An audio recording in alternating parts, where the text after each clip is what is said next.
Hello hi. ഇന്ന് അക്കൗണ്ട്സിന്റെ 1.2 accounting principles, concepts and conventions. ഇതും theory തന്നെയാണ്. നമുക്ക് എക്സ്പെക്ട് ചെയ്യാവുന്നതൊക്കെ തന്നെയാണ്. ഇത് വൺ വേർഡായിട്ടും ഒക്കെ എക്സ്പെക്ട് ചെയ്യാവുന്നതാണ്. സോ ഇതിന് മുന്നേ 1.1 എല്ലാവർക്കും ഉപകാരമായിരുന്നോ എന്നുള്ളതൊന്ന് കമന്റ് ചെയ്യുക. ഓക്കെ, ഇതേപോലെയുള്ള കാരണം നിങ്ങൾക്ക് അത് എളുപ്പത്തിലൊരു നോട്ട് പ്രിപ്പയർ ചെയ്താൽ പഠിക്കാനായിട്ട് എളുപ്പമായിരിക്കും എന്ന് കരുതിയാണ് ഇങ്ങനെ ഒരു ചെറിയ പോയിന്റാക്കി നോട്ട് പ്രിപ്പയർ ചെയ്യുന്നത്. എല്ലാവർക്കും ഉപകാരമായിട്ടുണ്ടോ എന്നുള്ളതൊന്നും അറിയിക്കുക തന്നെ. ഓക്കെ, ഇനി നമുക്ക് ഇന്ന് എന്താണ് പഠിക്കാനുള്ളത്? ഇന്ന് നമുക്ക് മെയിനായിട്ട് നോക്കുന്നത് gap, GAAP, gap, generally accepted accounting principles. എന്താണ് ജനറലി അക്സെപ്റ്റഡ് അക്കൗണ്ടിംഗ് പ്രിൻസിപ്പിൾസ്? അതിൽ നിന്ന് തന്നെ വ്യക്തമാണ്, ആ പേരിൽ നിന്ന് തന്നെ നമുക്ക് അതിന്റെ മീനിങ് വ്യക്തമാണ് അല്ലേ? എന്താണത്? A set of standards and rules governing the accounting professional. Okay, എന്താണ് നമ്മുടെ അക്കൗണ്ടിംഗ് പ്രൊഫഷനെ നമ്മളെ ഗവേൺ ചെയ്യുന്ന ഒരു സെറ്റ് ഓഫ് സ്റ്റാൻഡേർഡ്സിനെയും റൂളിനെയാണ് ഗ്യാപ്പ് എന്ന് പറയുന്നത് അല്ലേ? നമ്മൾ കഴിഞ്ഞ ക്ലാസ്സിൽ തന്നെ പറഞ്ഞായിരുന്നു, എന്താണ് എല്ലാവരും വ്യത്യസ്തമായിട്ട് അവർക്ക് ഇഷ്ടപ്പെട്ട രീതിയിൽ ചെയ്തിട്ടുണ്ടെങ്കിൽ നമുക്ക് കമ്പാരിസൺ ഒന്നും പോസിബിൾ ആവില്ല. അതിന് വേണ്ടിയിട്ട് ഉണ്ടാക്കിയിട്ടുള്ള ഒരു സെറ്റ് ഓഫ് സ്റ്റാൻഡേർഡ്സിനെ റൂളിനെയാണ് എന്ത് പറയുന്നത്? ഗ്യാപ്പ് എന്ന് പറയുന്നത്. A widely accepted set of rules, conventions, standards and procedure for reporting financial information. Okay, financial information report ചെയ്യാനായിട്ട് widely accepted ആയിട്ടുള്ള set of rules, conventions, standards, procedure ആണ് ഇതിലുള്ളത്. ഇതിൽ ഫസ്റ്റ് നമുക്ക് നോക്കേണ്ടതാണ് accounting principles. Okay, accounting principles എന്താണെന്നാണ് first നോക്കേണ്ടത്. Accounting principles എന്ന് വെച്ചാൽ accounting principles are basic guide line that provide standards four scientific accounting practice and procedure. Okay, എന്താണ് അക്കൗണ്ടിംഗ് പ്രിൻസിപ്പിൾ എന്ന് പറഞ്ഞാൽ നമ്മളായിട്ട് ഒരു ബേസിക് ആയിട്ടുള്ള ഗൈഡ് ലൈൻ ആണ്. അത് നമുക്ക് എന്തൊക്കെ പ്രൊവൈഡ് ചെയ്യുന്നത്? Standards of scientific accounting practice and procedures. Okay, they assume uniformity and understandability. Okay, അത് നമുക്ക് ഉറപ്പാക്കേണ്ട എന്താണ് യൂണിഫോമിറ്റി, അണ്ടർസ്റ്റാൻഡബിലിറ്റി ഒക്കെ ഉറപ്പാക്കുന്നത് തന്നെയുണ്ട്. ഇനി അക്കൗണ്ടിംഗ് പ്രിൻസിപ്പിളിനെ നമുക്ക് എന്ത് ചെയ്യാം? രണ്ട് തരത്തിലുണ്ട്. ഓക്കെ, അക്കൗണ്ടിംഗ് പ്രിൻസിപ്പിളിനെ നമുക്ക് രണ്ട് തരത്തിലുണ്ട്. അത് എന്തൊക്കെയാണ്? ഒന്ന് അക്കൗണ്ടിംഗ് കോൺസെപ്റ്റ്സ് എന്നും ഇനി ഒന്ന് അക്കൗണ്ടിംഗ് കൺവെൻഷൻ എന്നും പറയുന്നു. അക്കൗണ്ടിംഗ് കോൺസെപ്റ്റ്സ് എന്ന് വെച്ചിട്ടുണ്ടെങ്കിൽ എന്താണ്? അക്കൗണ്ടിംഗ് കോൺസെപ്റ്റ് എന്ന് വെച്ചിട്ടുണ്ടെങ്കിൽ യൂണിവേഴ്സൽ ആപ്ലിക്കേഷൻ ആണ്. എന്ന് വെച്ചിട്ടുണ്ടെങ്കിൽ ഞാനത് ഒരു സിമ്പിളായിട്ടുള്ള ഒരു എക്സാമ്പിൾ പറയാം. അക്കൗണ്ടിംഗ് കോൺസെപ്റ്റ് യൂണിവേഴ്സൽ ആപ്ലിക്കേഷൻ ആണെന്ന് പറഞ്ഞല്ലോ. എന്ന് വെച്ചിട്ടുണ്ടെങ്കിൽ ലോകം മുഴുവനായിട്ട് നമ്മൾ അപ്ലൈ ചെയ്യുന്ന ഒന്നാണ്. അതായത് നമുക്ക് ലോകത്തിലുള്ള ലോകം മുഴുവനായിട്ട് എടുത്തിട്ടുണ്ടെങ്കിൽ നമുക്ക് പറയാം ദൈവവിശ്വാസം അല്ലേ? നമുക്ക് ഏതോ ഒരു ദൈവത്തിൽ അല്ലെങ്കിൽ ഏതോ ഒരു ശക്തിയിൽ, ഏതോ ഒരു പവറിൽ നമ്മൾ വിശ്വസിക്കുന്നുണ്ട്. അറിഞ്ഞോ അറിയാതെയോ ഒക്കെ വിശ്വസിക്കുന്നുണ്ടാവും. അതിനെക്കുറിച്ച് നമുക്ക് വലുതായിട്ട് ഡിബേറ്റ് തന്നെ നടത്താനുണ്ട്. പക്ഷെ എന്നാലും ഞാൻ പറയാം അല്ല, എല്ലാവരുടെയും മനസ്സിൽ അറിഞ്ഞായിട്ടോ അറിയാതെയായിട്ടോ അല്ലെങ്കിൽ ഏതെങ്കിലും ഒരു കോണിൽ നമ്മൾ എന്തായിരിക്കും ഒരു പവർ, ഏതോ ഒരു പവറിനെ നമ്മൾ എന്താണ് വിശ്വസിക്കുന്നുണ്ട്. ആ നിറയെ പവറിനെ നമ്മൾ വിശ്വസിക്കില്ല അല്ലേ? അതേപോലെ ലോകത്ത് എല്ലായിടത്തും അങ്ങനെ ഉണ്ടാവും. എത്ര വിശ്വാസം ഇല്ല എന്ന് പറഞ്ഞാലും ഏതെങ്കിലും ഒരു പവറിനെ, ഏതെങ്കിലും ഒരു ശക്തിനെ നമ്മൾ ഏതെങ്കിലും ജീവിതത്തിൻ്റെ ഏതെങ്കിലും ഒരു ഭാഗത്ത് ഏതെങ്കിലും ഒരു കാലഘട്ടത്തിൽ നമ്മൾ വിശ്വസിച്ചിട്ടുണ്ടാവും, ഏതെങ്കിലും ഒരു ശക്തിനെ അല്ലേ? പിന്നെ പേരെന്നൊന്നും ഞാൻ പറയണില്ല. ദൈവം അല്ലെങ്കിൽ ഒരു പവർ, ആ ഒരു പവറിനെ, ആ ഒരു പോസിറ്റീവായിട്ടുള്ള ആ പവറിനെയാണ് നമ്മൾ ദൈവം എന്നൊക്കെ വിളിക്കുന്നത്. ഓക്കെ, ഇനി പിന്നെ നോക്കുകയാണെങ്കിലോ നമുക്ക് ആ ദൈവത്തിന് തന്നെ പല പല പല പേരുകളിൽ നമ്മൾ പല ആൾക്കാരും പല രീതിയിൽ പല വിശ്വാസത്തിലും എടുക്കുന്നുണ്ട് അല്ലേ? പല ഹിന്ദുസ് ആണെന്നുണ്ടെങ്കിലും ക്രിസ്ത്യൻസ് ആണെങ്കിലും മുസ്ലിംസ് ആണെങ്കിലും ഒക്കെ ആ ഒരു ഡിവിഷൻ അല്ലേ? ആ ഒരു പവറിനെ തന്നെയാണ് നമ്മൾ പലതായിട്ട് ഡിവൈഡ് ചെയ്ത് പല രീതിയിൽ നമ്മൾ കാണുന്നത്. ഓക്കെ, അപ്പോൾ ആ ദൈവം എന്നുള്ളതാണ് ഇവിടെ അക്കൗണ്ടിങ് കോൺസെപ്റ്റ്സ് എന്ന് പറയുന്നത്. അതായത് എന്താ? അത് യൂണിവേഴ്സൽ ആപ്ലിക്കേഷൻ ആണ്. ഓക്കെ, പിന്നെ നമ്മൾ ഈ തിരിക്കുന്നില്ലേ, നമ്മുടെ ഇഷ്ടത്തിനനുസരിച്ച് അല്ലെങ്കിൽ നമ്മുടെ വിശ്വാസത്തിനനുസരിച്ച് അല്ലെങ്കിൽ നമ്മളുടെ താല്പര്യത്തിനനുസരിച്ച് നമ്മൾ ദൈവത്തിനെ പല പല പല രീതിയിൽ തിരിക്കുന്നുണ്ട് അല്ലേ? അതിനെയാണ് നമ്മൾ പറയുന്നത് അക്കൗണ്ടിങ് കൺവെൻഷൻ എന്ന്. ഓക്കെ, അപ്പോൾ അതിൻ്റെ രണ്ടിൻ്റെയും വ്യത്യാസം മനസ്സിലായില്ലേ? ഓക്കെ, ഇനി അക്കൗണ്ടിംഗ് കോൺസെപ്റ്റ്സ് എന്താണ്? Lay down the foundation of accounting principle. Okay, ഒരു ഫൗണ്ടേഷനാണ്, അത് യൂണിവേഴ്സൽ ആപ്ലിക്കേഷനാണ്. അക്കൗണ്ടിങ് കൺവെൻഷൻ എന്ന് പറഞ്ഞാലോ are method or procedure that are widely accepted. They may not have universal application. ഇനി അക്കൗണ്ടിങ് കോൺസെപ്റ്റ്സ്, എന്തൊക്കെ തരത്തിലുള്ള കോൺസെപ്റ്റ്സ് ആണ് എല്ലാം എന്നാണ് ഇനി നമ്മൾ നോക്കാൻ പോണത്. എൻറ്റിറ്റി കോൺസെപ്റ്റ്സ് എന്ന് വെച്ചിട്ടുണ്ടെങ്കിൽ an organisation is treated as distinct and separated from owners. Organisations and owners are two different entities. Okay, ഒരു കമ്പനിയും അതായത് ഒരു ഓർഗനൈസേഷനും ഒരു ഓണറും രണ്ടാണ്. ഇപ്പം ഞാനൊരു കമ്പനി സ്റ്റാർട്ട് ചെയ്തിട്ടുണ്ടെങ്കിൽ അത് ഞാൻ സ്റ്റാർട്ട് ചെയ്തതാണ്, എൻ്റെ ക്യാപിറ്റൽ കൊണ്ടാണ് സ്റ്റാർട്ട് ചെയ്തതെന്ന് വെച്ചാൽ ഞാനും ആ കമ്പനി ഒന്നാവില്ല അല്ലേ. അത് രണ്ടായിട്ടാണ് ട്രീറ്റ് ചെയ്യേണ്ടത് എന്ന് പറയണത് ഏതിലാണ്? ബിസിനസ് എൻറ്റിറ്റി കോൺസെപ്റ്റിലാണ് ആ രണ്ടാണെന്നുള്ളത് പറയുന്നത്. ഇതൊക്കെ നമുക്ക് എന്ത് ചെയ്യും, മിക്കവാറും വൺവേർഡായിട്ടൊക്കെ ചോദിക്കാൻ സാധ്യതയുള്ളതാണ് കേട്ടോ. അതുകൊണ്ട് നിങ്ങളൊന്ന് അതിൻ്റെ കോൺസെപ്റ്റ്സ് എന്താണെന്നുള്ളത് മനസ്സിലാക്കി വെക്കുക. ഗോയിങ് കൺസേൺ കോൺസെപ്റ്റ് എന്ന് വെച്ചാൽ an organisation is continue to exist for an indefinite period of time.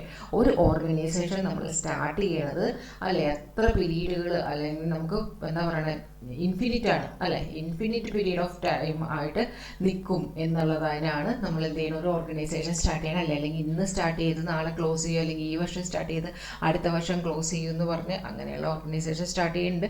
പക്ഷെ അങ്ങനെയല്ലല്ലോ നമ്മൾ മോസ്റ്റ്ലി അങ്ങനെയല്ലല്ലോ ഒരു ഓർഗനൈസേഷൻ സ്റ്റാർട്ട് ചെയ്യുക അല്ലെ. നമ്മൾ തലമുറകളായിട്ട് കൈമാറി പോകണം എന്നുള്ള ആ ഒരു ഇതിലാണ് നമ്മൾ സ്റ്റാർട്ട് ചെയ്യണത്. അപ്പോൾ അതെന്താണ്, അങ്ങനെയാണ് ഗോയിങ് കോൺസെപ്റ്റ്സ് എന്ന് പറയുന്നത്. അതായത് ഇങ്ങനെ അത് ഇപ്പോൾ ഒരു ചെറിയ കാലയളവിലേക്കല്ല, അത് കൂടുതൽ നാളുകളിൽ തലമുറകളിൽ നിന്ന് തലമുറകളിലേക്ക് പോകും എന്ന് പറയുന്ന കോൺസെപ്റ്റ്സ് ആണ് ഗോയിങ് കൺസേൺ കോൺസെപ്റ്റ്സ്.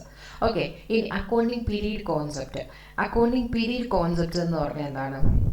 ഒരു ഗോയിങ് കൺസേൺ കോൺസെപ്റ്റില്ലേ, അതിൻ്റെ ഒരു കണ്ടിന്യൂവേഷനാണ് അക്കൗണ്ടിങ് പീരീഡ് കോൺസെപ്റ്റ്സ് എന്ന് പറഞ്ഞാൽ. അല്ലെ ഗോയിങ് കൺസേൺ എന്ന് പറഞ്ഞാൽ നമ്മൾ എന്താ പറഞ്ഞത്, അതിങ്ങനെ തലമുറകളിൽ നിന്ന് തലമുറകളിലേക്ക് പോയിക്കൊണ്ടിരിക്കുന്നു. ആ തലമുറകളിൽ നിന്ന് തലമുറകളിലേക്ക് പോകാൻ നേരത്ത് നമ്മുടെ സൗകര്യത്തിനായിട്ട് നമ്മൾ അതിനെ എന്ത് ചെയ്യുന്നു, ഒരു ചെറിയൊരു പീരീഡിലേക്ക് നമ്മൾ അതിനെ ഡിവൈഡ് ചെയ്തെടുക്കുന്നു അല്ലെ. കുറച്ച് ഡിവൈഡ് ചെയ്ത് അത് ഓരോ വർഷ കാലയളവിൽ ഏപ്രിൽ ടു മാർച്ച് എന്ന് പറയുന്ന പോലെ ആ ഒരു കാലയളവിലേക്ക് നമ്മൾ എന്ത് ചെയ്യുന്നു, അതിനെ തിരിച്ചെടുക്കുന്നു. എന്തിനു വേണ്ടിയിട്ട്? നമുക്ക് അതിൻ്റെ കമ്പനിയുടെ പൊസിഷൻസ്, പ്രോഫിറ്റ്, സ്റ്റേറ്റ് ഫിനാൻഷ്യൽസ് എല്ലാം അറിയാൻ വേണ്ടിയിട്ട് നമ്മളതിനെ ഒരു ചെറിയ പീരീഡിലേക്ക് അതിനെ തിരിക്കുന്നു. അതിനെയാണ് അക്കൗണ്ടിങ് പീരീഡ് കോൺസെപ്റ്റ്സ് എന്ന് പറയുന്നത്. ഇൻഡിഫിനിറ്റ് life of an organisation can be split into smaller period of equal duration ഉള്ള ചെറിയ പീരീഡ്, 1 year ആയിട്ടുള്ള ചെറിയ പീരീഡായിട്ട് അതിനെ തിരിക്കുന്നു. ഓക്കെ, മണി മെഷർമെൻറ്റ് കോൺസെപ്റ്റ് എന്താണ്? നമുക്ക് ഒന്ന് മെഷർ ചെയ്യാനായിട്ട് അല്ലേ, നമുക്ക് എന്തെങ്കിലും ഒന്ന് മെഷർ ചെയ്യാനായിട്ട് ഒരു ഇത് ആവശ്യമാണ് അല്ലേ, എന്തെങ്കിലും ഒരു യൂണിറ്റ് ആവശ്യമാണ്, അതിനെയാണ് ഒരു മെഷർമെൻറ്റ് ആവശ്യമാണ്, അതിനെയാണ് മണി മെഷർമെൻറ്റ് കോൺസെപ്റ്റ് എന്ന് പറയുന്നത്. ഓക്കെ, ഇപ്പോൾ എൻ്റെ ബിസിനസ് ചക്കയാണ്, അവരുടെ ബിസിനസ് മാങ്ങയാണെന്ന് പറഞ്ഞിട്ട് ചക്കയും മാങ്ങയും കൂടി അങ്ങനെ നമുക്ക് എല്ലാത്തിനും കൂടി ഇതാക്കാൻ പറ്റില്ല. അതിൻ്റെ പ്രൈസ് വെച്ച് നമുക്ക് അതിനെ എന്ത് ചെയ്യാൻ പറ്റും, അളക്കാൻ പറ്റും അല്ലേ. ആ ഒരു ഇതിന് വേണ്ടിയിട്ടാണ്, മെഷർ ചെയ്യുന്നതിന് വേണ്ടിയിട്ടാണ് മണി മെഷർമെൻറ്റ് കോൺസെപ്റ്റ് എന്ന് പറയുന്നത്. Any event which can be expressed in term of money is always recorded in book of accounts. Okay, നമുക്ക് അക്കൗണ്ടിങ്ങിനും എല്ലാത്തിനും അത് മനസ്സിലാക്കാനും എല്ലാത്തിനും നമുക്ക് ഉപകരിക്കും. എന്ത്? Money measurement concept. Accrual concepts എന്ന് വെച്ചാൽ എന്താണ്? ദ അക്രൂവൽ കോൺസെപ്റ്റ് എന്ന process of recording income or expenses when the occur rather than when payment is made or received. അതായത് എന്താണ്, നമുക്ക് ആ ഒരു സംഭവം ഉണ്ടാവും, ഈ വർഷം നടന്നതാണെന്നുണ്ടെങ്കിൽ, സിമ്പിളായിട്ട് പറഞ്ഞാൽ അങ്ങനെയാണ്, ഈ വർഷം നടന്ന ഒരു ഇവന്റ് ആണെന്നുണ്ടെങ്കിൽ, ട്രാൻസാക്ഷൻ ആണെന്നുണ്ടെങ്കിൽ, നമ്മൾ ഈ വർഷം നടന്നതാണെന്നുണ്ടെങ്കിൽ, ഇവന്റ് ആണെങ്കിൽ നമ്മൾ എന്ത് ചെയ്യും, അതിന്റെ ഇൻകവും എക്സ്പെൻസും എല്ലാം ഈ ഒരു വർഷം തന്നെ നമ്മൾ അക്കൗണ്ട് ചെയ്യും അല്ലെ. നമുക്ക് ഇന്ന് ക്യാഷ് കിട്ടുന്നു ആ വർഷമല്ലല്ലോ അല്ലെ, ക്യാഷ് ബേസിസല്ലോ നമ്മൾ സാധാരണ അക്കൗണ്ട് ബേസിസിലാണ് എന്താണ് അക്രൂവൽ ബേസിസിലാണ് നമ്മൾ അക്കൗണ്ട് ചെയ്യാറ്. ഓക്കെ, എന്താണ് നമുക്ക് ഈ വർഷം നടന്നതാണ്, പക്ഷെ കാശ് കിട്ടുന്നത് ചിലപ്പോൾ അടുത്ത വർഷം ഇരിക്കുള്ളൂ. പക്ഷെ അത് നമ്മൾ നോക്കാറില്ല. ഈ വർഷം നടന്നതിന്റെ ഇൻകം നമ്മൾ എക്സ്പെൻസ് അക്കൗണ്ട് ചെയ്യണ്ടോ, അതേപോലെയാണ് നമ്മൾ എന്ത് ചെയ്യും, ആ വർഷം നടന്നതിന്റെ എക്സ്പെൻസ് അപ്രൂവ് ചെയ്യും. മാച്ചിങ് കോൺസെപ്റ്റ് എന്ന് പറയുമ്പോൾ ഈ പറഞ്ഞ പോയിന്റിന്, പക്ഷെ എന്താണ് ആക്ച്വലി ആ മാച്ചിങ് അപ്രൂവലൊക്കെ ഒന്ന് തന്നെയാണ് അല്ലെ. നമ്മൾ നടത്തുന്ന ഈ വർഷം എന്താണോ നടന്നത്, ക്യാഷ് കിട്ടിയാലും കിട്ടിയില്ലെങ്കിലും നമ്മൾ അത് ഈ വർഷം തന്നെ അത് അക്കൗണ്ട് ചെയ്യും. ഡ്യുവൽ ആസ്പെക്ട്സ് കോൺസെപ്റ്റ്സ് എന്ന് വെച്ചാൽ എന്താണ്, every transaction is based on to aspects, that is debit and credit. ഓരോ എല്ലാ ട്രാൻസാക്ഷനും എന്താണ്, രണ്ട് വശങ്ങളുണ്ട് അല്ലെ. ഒരു നാണയത്തിന് രണ്ട് വശമുണ്ട് എന്ന് പറഞ്ഞ പോലെ എല്ലാ ട്രാൻസാക്ഷനും രണ്ട് വശമുണ്ട്. അതിനെയാണ് ഡെബിറ്റ് ക്രെഡിറ്റ് എന്നുള്ളതുകൊണ്ട് ഉദ്ദേശിക്കുന്നത്. ഓക്കെ, ഇവിടെ പറയുന്നതാണ് asset is equal to liability plus capital എന്നുള്ള മാച്ചിങ് കൺസെപ്റ്റ്. ഇതിന് മുന്നേ ഞാൻ പറഞ്ഞത് തന്നെ, ഏതൊരു ഇൻകം നമ്മൾ ജനറേറ്റ് ആയി നമ്മൾ അക്കൗണ്ട് ചെയ്യുന്നുണ്ടോ അതിന്റെ കറസ്പോണ്ടിങ് ആയിട്ടുള്ള എക്സ്പെൻസ് നമ്മൾ ഈ വർഷം തന്നെ അക്കൗണ്ട് ചെയ്തിരിക്കണം എന്ന് പറയുന്നതാണ് മാച്ചിങ് കോൺസെപ്റ്റ് എന്ന് പറയുന്നത്. Revenue and expenses must be recorded at the same time at which they are incurred. Okay, for the application of these concepts several adjustments are made for prepaid expenses, accrual income, etc. Okay, നമ്മൾ ആ income account ചെയ്തിട്ടുണ്ടോ അതിന്റെ കൂടെ തന്നെ നമ്മൾ ആ വർഷം നടന്ന എക്സ്പെൻസും ആ ഇൻകത്തിന് ഈക്വൽ ആയിട്ടുള്ള എക്സ്പെൻസ് നമ്മൾ അക്കൗണ്ട് ചെയ്യണം. അതിന് വേണ്ടിയിട്ടാണ് നമ്മൾ എന്തെങ്കിലും പ്രീപെയ്ഡ് എക്സ്പെൻസ് അല്ലെങ്കിൽ ഔട്ട്സ്റ്റാൻഡിങ് എക്സ്പെൻസ്, അക്രൂവൽ ഇൻകം എന്നൊക്കെയുള്ള പലതരത്തിലുള്ള ഇത് നമ്മൾ ഇടാനുള്ള കാരണം എന്താണ്, അതിന്റെ എക്സ്പെൻസ് ഈ വർഷം തന്നെ കാണിക്കണം എന്നുള്ളതിനാണ്. ഓക്കെ, റിയലൈസേഷൻ കോൺസെപ്റ്റ് എന്താണ്, revenue is only recognised when it is realised. നമ്മൾ റവന്യൂ റെക്കഗ്നൈസ് ചെയ്യുന്നപ്പോഴാണ്, അത് നമുക്ക് കിട്ടുമ്പോൾ മാത്രമാണ് റവന്യൂ നമ്മൾ അതിലേക്ക് കാണിക്കുന്നത് അല്ലെ. Unearned or unrealised income will not be considered as revenue അല്ലെ. നമുക്ക് കിട്ടാത്ത ഒരു ഇൻകം അല്ലെങ്കിൽ കിട്ടും എന്ന് പറഞ്ഞ് നമ്മൾ അങ്ങനെ കാണിക്കാറില്ല അല്ലെ. നമ്മൾ കിട്ടിയ ഇൻകമാണ് നമ്മൾക്ക് റവന്യൂ റെക്കഗ്നൈസ് ചെയ്യുമ്പോൾ മാത്രമേ നമ്മൾ എന്താ ചെയ്യുള്ളൂ, അത് കാണിക്കുള്ളൂ. അതിനെയാണ് റിയലൈസേഷൻ കോൺസെപ്റ്റ് എന്ന് പറയുന്നത്. കോസ്റ്റ് കോൺസെപ്റ്റ് അല്ലെങ്കിൽ ഹിസ്റ്റോറിക്കൽ കോൺസെപ്റ്റ് എന്ന് പറയുന്നത് എന്താണെന്ന് വെച്ചിട്ടുണ്ടെങ്കിൽ, അത് historical cost is a price that was paid for an asset when it was purchased. Assets are not to be recorded at their market price. എന്താണ്, നമ്മൾ ഏതെങ്കിലും ഒരു അസറ്റ് വാങ്ങിക്കുമ്പോൾ നമ്മൾ കൊടുക്കുന്ന, പർച്ചേസ് ചെയ്യാൻ നേരത്ത് നമ്മൾ കൊടുക്കുന്ന വിലയാണ് നമ്മുടെ ബുക്കിൽ എവിടെയിരിക്കുന്നത് അല്ലേ. ആ ഒരു വില നമ്മുടെ ബുക്കിൽ ഉണ്ടാവുള്ളൂ, ആ ഒരു പ്രൈസ് നമ്മുടെ ബുക്കിൽ ഉണ്ടാവുള്ളൂ. പിന്നെ ഇയർലി ആവാൻ നേരത്ത് നമ്മൾ എന്ത് ചെയ്യും, അതിന്റെ ഡിപ്രീസിയേഷൻ കണക്കാക്കിക്കൊണ്ടേയിരിക്കും. പക്ഷെ അതിന്റെ മാർക്കറ്റ് പ്രൈസ് ആണോ നമ്മൾ അക്കൗണ്ട് ചെയ്യുന്നത് അല്ല.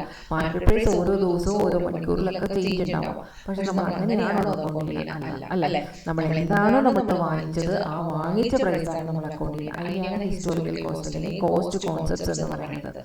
ഓക്കെ, അപ്പോൾ ഇത്രയായിരുന്നു കോൺസെപ്റ്റ്സ് പറയുന്നത്. ഇനി എന്താ അക്കൗണ്ടിങ് കൺവെൻഷന്റെ ഭാഗമായിട്ടുള്ളത് എന്താണെന്നുള്ളത്.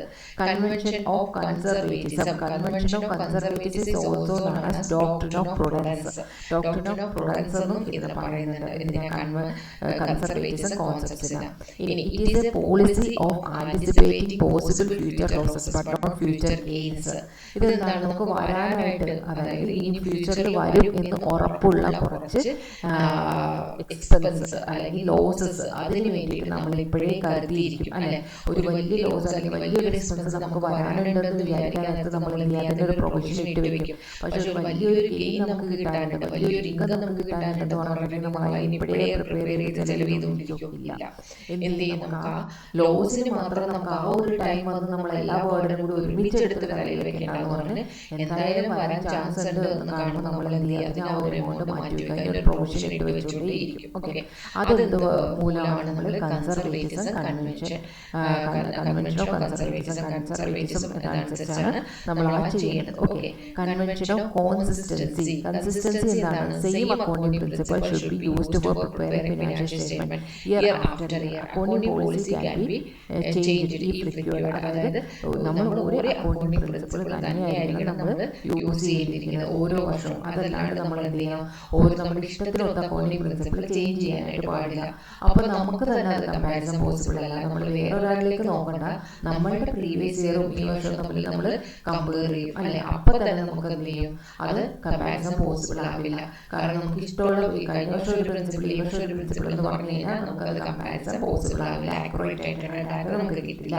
അതുകൊണ്ടാണ് ഒരു നമ്മൾ ചെയ്യുന്ന ആ പ്രിൻസിപ്പിൾ തന്നെ അത് കണ്ടിന്യൂ ചെയ്യണം എന്ന് പറയുന്നത്. അത് അന്ന് മാറ്റാനേ പാടില്ലേ, നമ്മൾക്ക് പ്രിൻസിപ്പിൾ ഒരിക്കലും മാറ്റാം. എന്തൊക്കെ സാഹചര്യത്തിൽ മാറ്റാം, by a statute. Okay, by an accounting standard for more appropriate presentation of financial statement. നമുക്ക് എന്തെങ്കിലും ഒരു നിയമത്തിൽ എന്തെങ്കിലും വ്യത്യാസം വരുവാണെങ്കിലോ അക്കൗണ്ടിങ് സ്റ്റാൻഡേർഡിൽ എന്തെങ്കിലും വ്യത്യാസം വരുവാണെങ്കിലോ അല്ല നമുക്ക് തോന്നുവാണ് ഇതിലും അപ്രോപ്രിയേറ്റ് ആയിട്ടുള്ള ഇതിലും കറക്റ്റായിട്ട് ആക്യുറേറ്റ് ആയിട്ടുള്ള ഒരു സ്റ്റാൻഡേർഡ് അപ്പുറത്തുണ്ട് എന്ന് പറഞ്ഞ് നമുക്ക് മനസ്സിലാവുകയാണെന്നുണ്ടെങ്കിൽ അതാണ് നമ്മുടെ ഫിനാൻഷ്യൽ സ്റ്റേറ്റ്മെൻറ്റ് കുറച്ചും കൂടി പ്രസൻറ്റേഷൻ നല്ലതെന്ന് മനസ്സിലാവുകയാണെങ്കിൽ നമുക്ക് തീർച്ചയായിട്ടും അത് മാറ്റാം. ഓക്കെ, പക്ഷേ മാറ്റിക്കഴിഞ്ഞിട്ട് അടുത്ത വർഷം ഇനി വേറെ ഇതിലോട്ട് മാറാൻ പാടില്ല. അതിന് ഒരു കൺസിസ്റ്റൻസി ഉണ്ടായാൽ മാത്രമേ നമുക്ക് എന്ത് ചെയ്യാൻ പറ്റുള്ളൂ, നമുക്ക് കമ്പാരിസണും എല്ലാം പോസിബിൾ ആക്കാവുള്ളൂ, നമുക്ക് ആക്യുറേറ്റ് ഡാറ്റ കിട്ടുള്ളൂ. ഓക്കെ, ഇനി അടുത്തത് എന്താണ്? Convention of materiality. മെറ്റീരിയാലിറ്റി എന്താണ്? Only material facts are accounted to make financial statement meaningful. Material എന്ന് വെച്ചാൽ important and relevant information, relevant ആയിട്ടുള്ള ഇമ്പോർട്ടൻ്റ് ആയിട്ടുള്ള ഇൻഫോർമേഷൻ മാത്രമേ നമ്മൾ ഇതിൽ അക്കൗണ്ട് ചെയ്യുള്ളൂ, അല്ലെ? അപ്പോഴേ അതിനൊരു മീനിങ് ഫുൾ ഉണ്ടാവുള്ളൂ. നമ്മൾ വെറുതെ അങ്ങോട്ട് പോയതോ അല്ലെങ്കിൽ ഇന്ന് സ്ട്രൈക്ക് നടന്നതോ നമുക്ക് അങ്ങനെ ഒരു സ്റ്റോറി എഴുതണ പോലെ അല്ലെങ്കിൽ ഷോർട്ട് എഴുതണ പോലെ നമുക്ക് എഴുതി വെക്കാൻ പറ്റുമോ? ഇല്ല, എഴുതി വെക്കാൻ പറ്റില്ല. നമുക്ക് അതിൽ മണി വാല്യൂവിൽ മണി ടേംസിൽ അക്കൗണ്ട് ചെയ്യാവുന്ന കാര്യങ്ങൾ, മെറ്റീരിയാലിറ്റി ഉള്ള ഇമ്പോർട്ടൻസ് ഉള്ള കാര്യങ്ങൾ മാത്രമേ നമ്മൾ അതിൽ എടുക്കുള്ളൂ, അല്ലെ? ഇന്ന് ഒരാൾ മാനേജർ ലീവായിരുന്നു, മാനേജർ എന്താണ് ഇങ്ങനത്തെ ഒരു നല്ലൊരു ഡിസിഷൻ എടുത്തിട്ടുണ്ട്, ഇന്ന് സ്ട്രൈക്ക് ആയിരുന്നു, അല്ലെങ്കിൽ ഇത്രയും നാൾ പവർ ഉണ്ടായിരുന്നില്ല, അങ്ങനെയൊക്കെ പറഞ്ഞ് നമ്മൾ എഴുതി വെക്കാൻ പറ്റുള്ളൂ അക്കൗണ്ടിൽ. അങ്ങനെ ആരെങ്കിലും കണ്ടിട്ടുണ്ടോ? ഇല്ല, അല്ലെ? നമുക്ക് റെലവൻ്റ് ആയിട്ടുള്ള ഡാറ്റ മാത്രമേ നമ്മൾ മെറ്റീരിയാലിറ്റി ഇമ്പോർട്ടൻസ് ഉള്ള ഡാറ്റ മാത്രമേ നമ്മൾ അക്കൗണ്ടിൽ എഴുതാറുള്ളൂ. കൺവെൻഷൻ ഓഫ് ഫുൾ ഡിസ്ക്ലോഷർ, എല്ലാ സിഗ്നിഫിക്കൻ്റ് ആയിട്ടുള്ള ഇൻഫോർമേഷനും ഡിസ്ക്ലോസ് ചെയ്യണം, നമ്മളതിൽ പ്രസൻറ്റ് ചെയ്തിരിക്കണം, ഒന്നും പ്രസൻറ്റ് ചെയ്യാതിരിക്കരുതെന്ന് പറയുന്നതാണ് ഫുൾ ഡിസ്ക്ലോഷർ കോൺസെപ്റ്റ്. അതായത് all significant information must be disclosed. Company should disclose all information that is relevant to their financial statement. Financial statement relevant ആയിട്ടുള്ള എല്ലാ ഡാറ്റയും സിഗ്നിഫിക്കൻ്റ് ആയിട്ടുള്ള ഇൻഫോർമേഷൻ എല്ലാം നമ്മൾ എന്ത് ചെയ്യണം? അതിൽ കാണിച്ചിരിക്കണം. ഓക്കെ, ഇതാണ് നമുക്ക് പഠിക്കാനുള്ള 1.2 കാര്യങ്ങൾ. ഇത് മോസ്റ്റ്ലി നമുക്ക് വൺ വേർഡിനൊക്കെയാണ് ചോദിക്കുക. അതുകൊണ്ട് അതല്ലാണ്ട് ചോദിക്കാറില്ല എന്നല്ല, പക്ഷെ നിങ്ങൾ ആ ഓരോ കോൺസെപ്റ്റ്സ് മനസ്സിലാക്കുക എന്താണെന്നുള്ള. വൺ വേർഡിന് വന്നാലും നമ്മൾ അതിൻ്റെ മാർക്ക് പോകരുത്. ഓക്കെ, അതുകൊണ്ട് നമ്മൾ ഓരോന്നും അത് മനസ്സിലാക്കി പഠിക്കുക. വെറുതെ കാണപ്പാടം പഠിച്ചെടുക്കരുത്, വെറുതെ വായിച്ച് വിടുകയും ചെയ്യരുത്. ഓക്കെ, നിങ്ങൾക്ക് കുറച്ചും കൂടി സിമ്പിൾ ആവട്ടെ എന്ന് വിചാരിച്ചാണ് ഞാനിത് സ്റ്റാർട്ട് ചെയ്തത്. നോട്ടൊക്കെ എഴുതി പ്രിപ്പയർ ചെയ്തിട്ടുണ്ട്. വീഡിയോ ചെയ്യാനുള്ള കുറച്ച് ബുദ്ധിമുട്ടുകൊണ്ടാണ് വീഡിയോ ചെയ്യാതിരിക്കുന്നത്. പക്ഷേ മാക്സിമം ഞാൻ സ്പീഡായിട്ട് തന്നെ അപ്ലോഡ് ചെയ്തേക്കാം. ഇത് നമ്മൾ ആദ്യത്തെ വീഡിയോയിൽ പറഞ്ഞ പോലെ തന്നെ നമ്മൾ എന്താ പറയണം, ഇനി ഈ ഇങ്ങനെയുള്ള ബേസിക്സ് ആയിട്ടുള്ള 1.2 1.2 പോലെയുള്ള ആ ബേസിക് ചാപ്റ്റേഴ്സിൻ്റെ ഫുള്ളായിട്ടുള്ള തിയറി ഞാൻ എഴുതി വെച്ചിട്ടുണ്ട്. ചെറിയ ചെറിയ ഇതേപോലെ നോട്ട്സ് ആക്കി വെച്ചിട്ടുണ്ട്. അപ്പോൾ നിങ്ങൾക്ക് ഉപകാരമാവുകയാണെങ്കിൽ തീർച്ചയായിട്ടും കമൻറ്റായിട്ട് പറയണേ. അപ്പോൾ ഞാൻ തീർച്ചയായിട്ടും ഇതേപോലെയുള്ള നോട്ട്സുകൾ പ്രിപ്പയർ ചെയ്ത് നിങ്ങൾക്ക് എത്തിക്കാം. Okay, thank you.